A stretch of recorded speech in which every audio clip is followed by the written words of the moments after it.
nuair a heinstúmach ar an mád le do chomrádaithe, agus is comrádaithe muid a leog, nuair a hitin san tost sin, agus nuair nach mín na cloisteáil ach na maidí a bula in isce. Déanann sé sin maithascoit, agus nuair bhíonn san tost sin sa mád, agus muid ar fad le chéile ag bula in isce ag an am céanna, ag gulsús an cnáil, níl rud a bheith cosú leis. Use your kick to push down your paddle with power and aggression. Watch.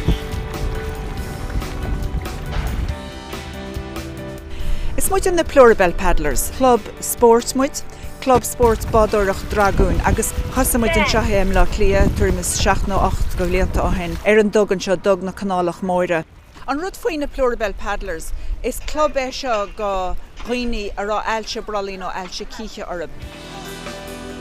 Fecinn tú an iireachta chuirns muid isteachan is aclaíocht iontach é go háirid an corp uachtarach. Go the minimum possible. Good work. You can do that better now. Harder now.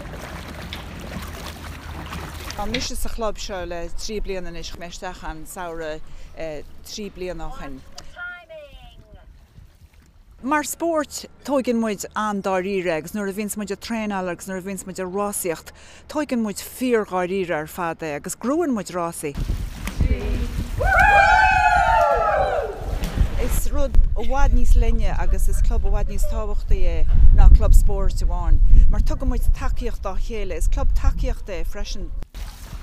Tá solas am a chrí gach maidin a teachman seo agus tá na ná híontach tá crackáling agus tá a lán camaraderie.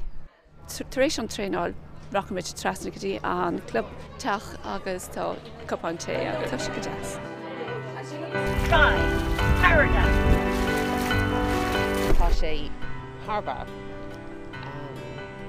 Tá sé speisialta.